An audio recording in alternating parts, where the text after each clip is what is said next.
Hello everyone, I am Amol Shrivastav and this year in Civil Services Examination I have secured rank 83. So I am here to talk to you about my strategy that helped me in clearing this exam. I think most of the toppers have spoken about it, so I won't be dealing with what books to read, what notes to follow. My focus would be on the importance of smart work, because this is very important in this exam, and I think all the people who are selected, they do smart work, but it's not limited to me, but I'll be focusing so that it can help you in somehow. So first of all, I'll like to talk about why smart work is important. So the first thing is that the syllabus is very vast, so to find out the relevant content, we need to be very proactive and smart, so that we do not waste our time in reading irrelevant stuff. Secondly, I think there are multiple sources which many aspirants are facing problems how to manage them. So what I did was, through smart work, I could easily eliminate the resources which I didn't want to follow or they were not useful for the exam. And coming to the last point, it's like we'll be able to get the maximum output from the minimum effort that we put in. That is the main aim of smart work. Also, we need to prioritize few subjects over others. So if we see the trend analysis from last 3-4 years, some subjects are very important, some topics are very important, some are not very important. So to prioritize those topics, we need to be smart. So the first and the most important thing which I followed before even starting this preparation was to change my mindset, because most of us here are graduated recently and we are still in the college level mode or the school level mode where we expect spoon feeding from our teachers, or whatever we study comes directly in the exam. But this is not the case. This is UPSC and we have to change our mindset. So there we need to move beyond from what we study. Everyone reads the book, reads the same book, same notes, but we have to follow something different, and we need to move beyond what we study. Now the next thing I made sure that I did was that I understood the demand of the exam. This exam wants to select good candidates for public service and administration. They don't want PhD scholars. So our motive of studying should be to clear this exam and become a good officer, rather than to become a PhD scholar in any of the subjects. So we should not do specialized study in any of the topics. So here I'd like to tell a mantra that I followed was that we need to know something about everything and everything about some things. Okay. And third thing in this smart work would be that please analyze the UPSC papers by yourself and see, because I did not follow any toppers religiously, any website religiously, that whatever they are trying to say, I am just noting them blindly. But I analyzed the UPSC papers myself, that what type of questions they are asking. Is it totally based on knowledge, or it requires some type of common sense from me? If it is common sense, then how to develop that common sense? That was my goal.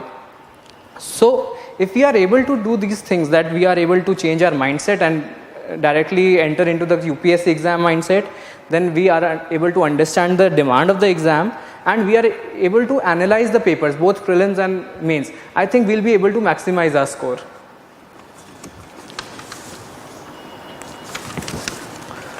So I followed a strategy where I had fixed my timeline.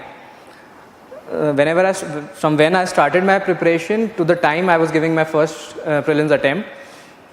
So there was a timeline where I divided each and every subject into the number of days I need to give them.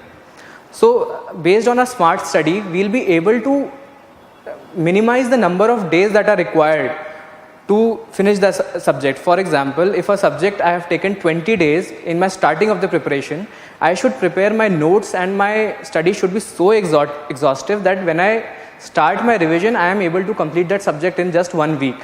And when my exam is approaching, I am able to cover that subject in just 3 days. Okay, and when there's the last week just before the exam, I am able to finish that full subject in just 1 day. Or just a day before exam, I'm able to finish that full subject in just 2 hours. So that strategy we need to follow. And this is only possible with smart work. So as I mentioned before, I won't be dealing with what books to follow and what notes to follow, but for every stage of exam, I'll be talking about how can we utilize our time better and make the best out of what we study, and keeping our sources and the inputs limited. So I'll start with polity. So everyone reads Lakshmikant. It's a very famous book.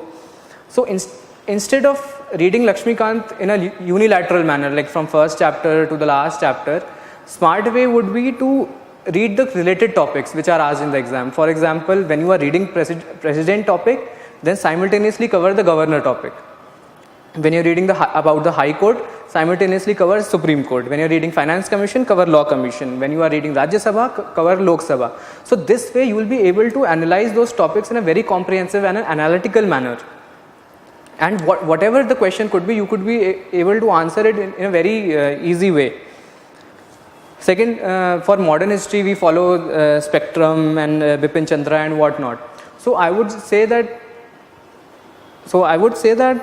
whenever you are following these different books, so there should be one note, or that could be your class note, or that could be your self-prepared note, where you can compile everything. Like if you are reading something from Spectrum, if you find something additional, note down in your own notes.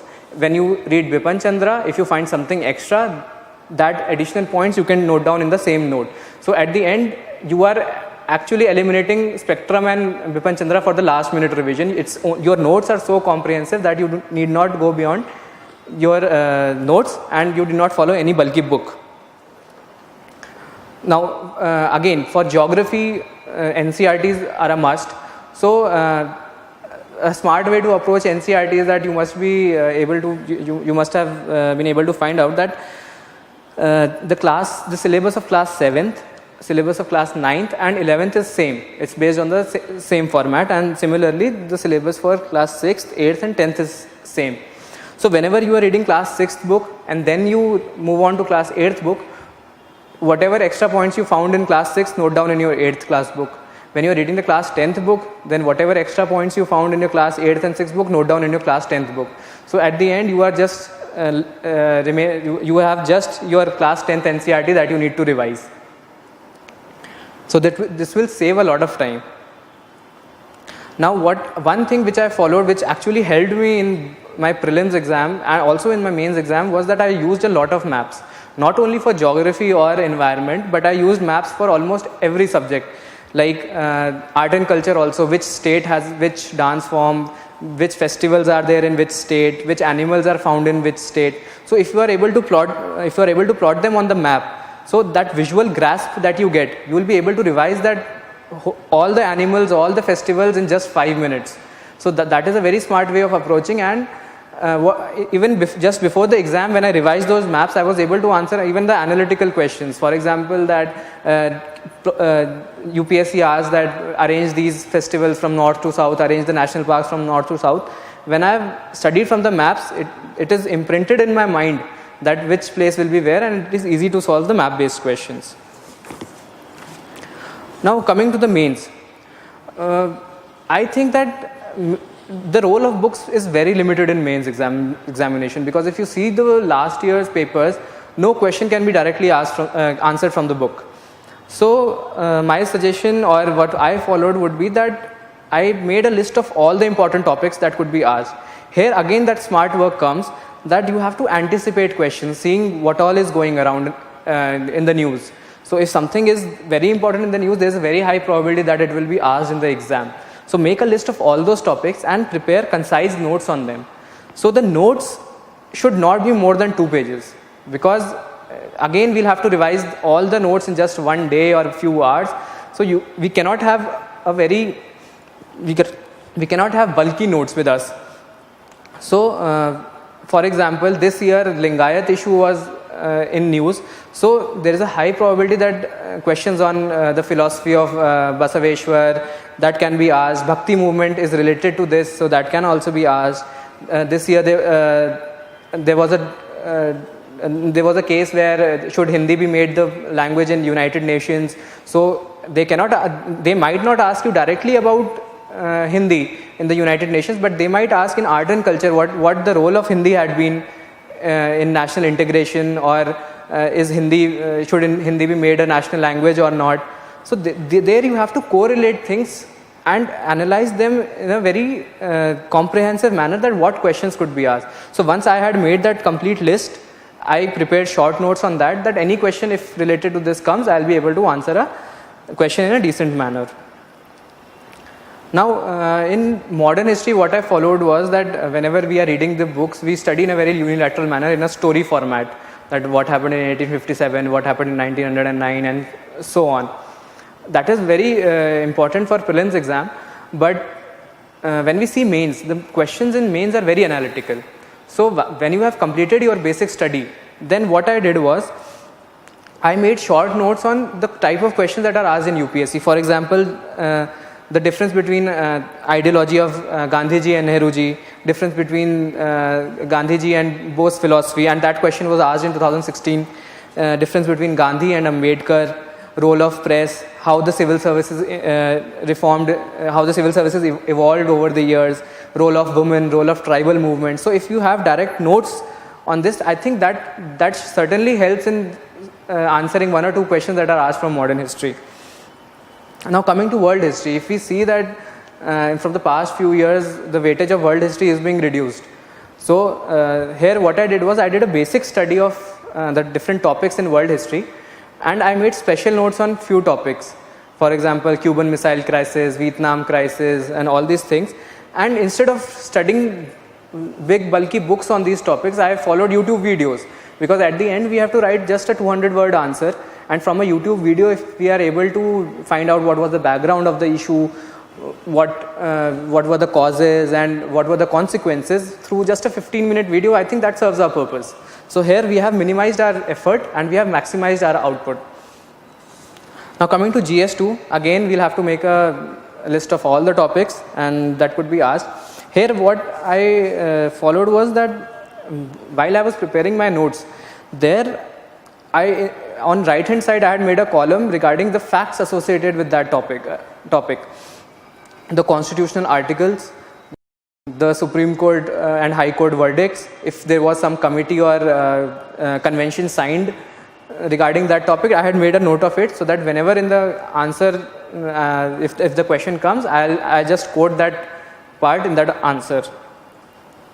Now when we are making those notes, what I followed was that whatever might be the topic, I followed a strict pattern that the notes will be in the format of the background about the issue, the positives associated with that issue, the negatives of that issue. The negatives would include the challenges, the obstacles, the problems and the criticism, and the possible solutions.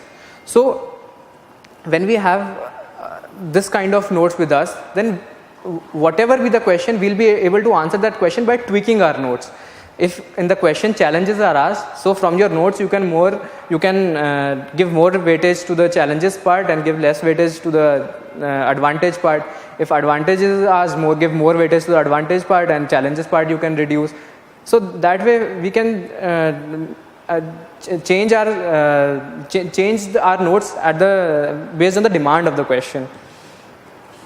Now for international relations, we need to know the basic international relations, who's the friendly nation, who's the enemy nation, or which nations we need to be cautious about. So if we have a general understanding about the international issues, I think the answer writing will be very easy, because we know where we can take the answer and where we should not take the answer. However, what I deliberately made a difference was that I took note of all the important treaties that were signed, important conventions, or if there was an important event, for example Paris Deal or International Solar Alliance, I made a note of that wherever I could quote these important events and treaties, that will certainly give an edge in the answer writing. Now when we are writing about IR, I made sure that the IR questions, when I am answering, they are not just limited to IR, because a comprehensive approach is required in UPSC. That I understood from the demand of the exam, which I talked about in the first part.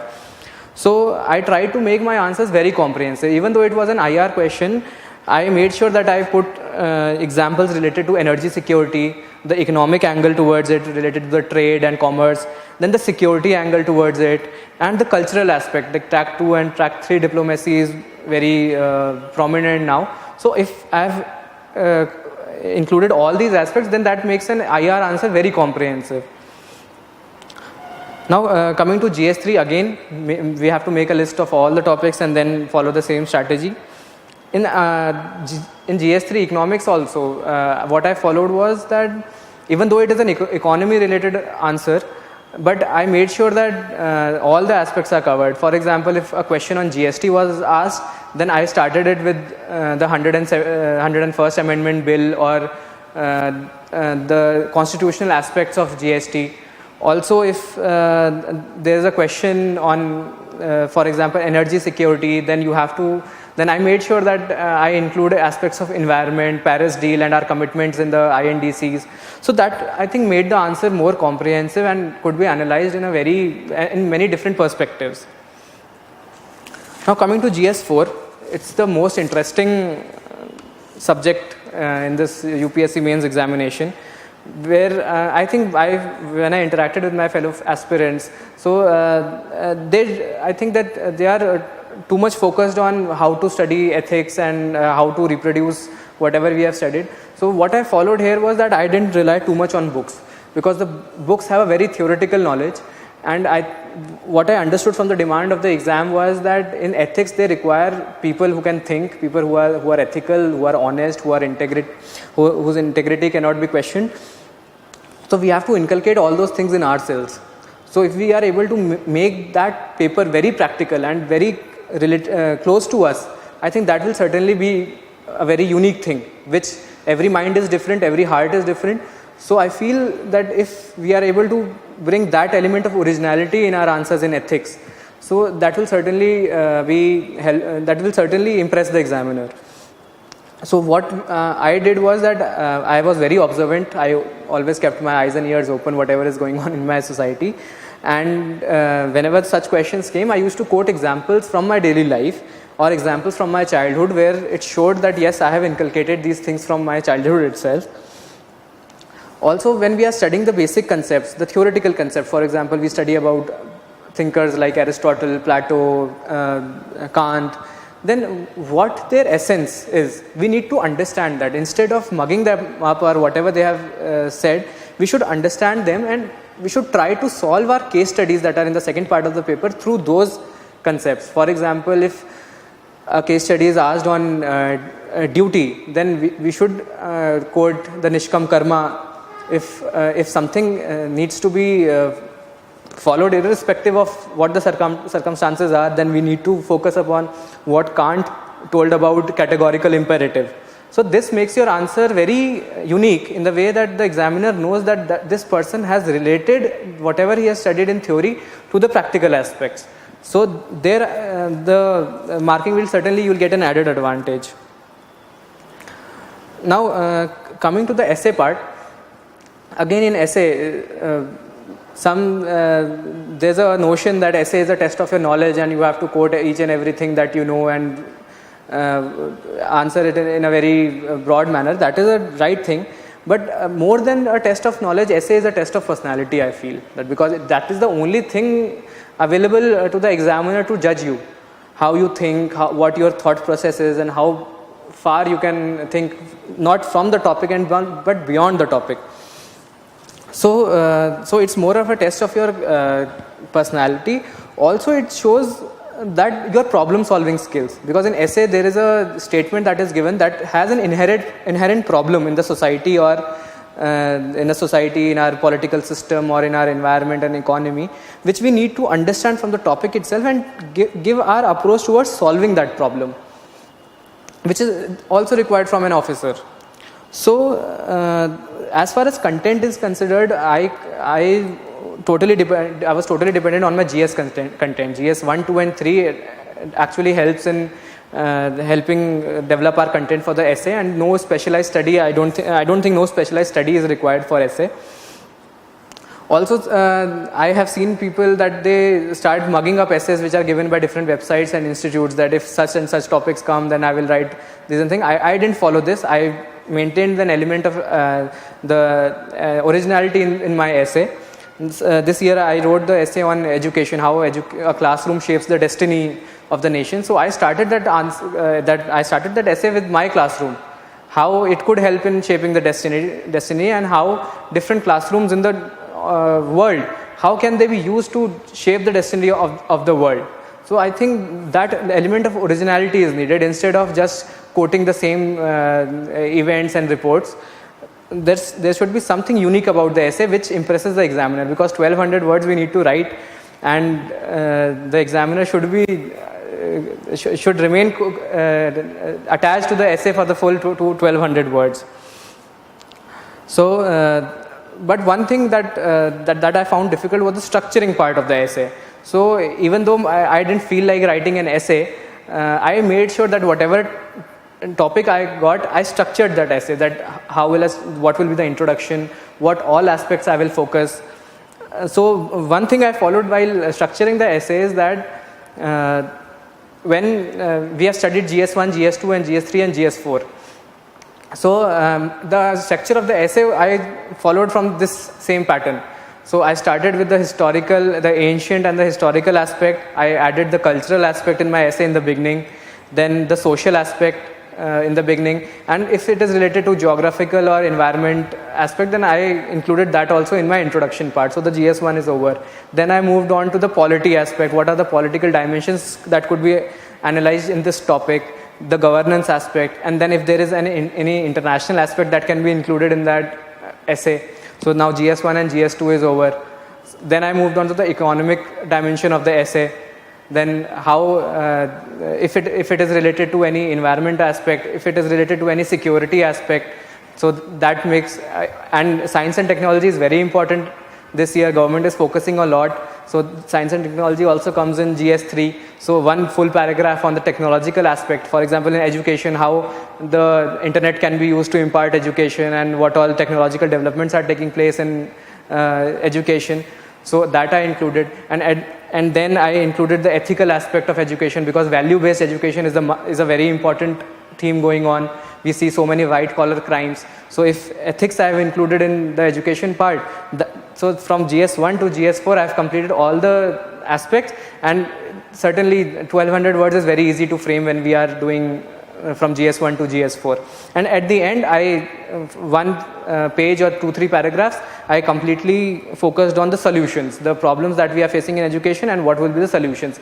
And at the end, a very hopeful and a very optimistic conclusion that shows the examiner that this personality is very optimistic, and he'll be a good officer in his later part of his life, so that he believes that things will improve at the end. So there I focus on that. So this way I've minimized my resources and I have maximized my outputs, which has helped me in getting 83rd rank this year. So if something is useful in whatever I said, even if one thing is useful, I think you should take it, and do not follow any topper blindly. Okay, so it is your own strategy. When I said maintain originality, then it is your own originality and not my originality. So make sure that you are trusting yourself, you are trusting your preparation, because whatever effort you have taken from the past 1 year or 2 years, that will help you, and not just one person saying anything. So I wish you all the luck. Thank you.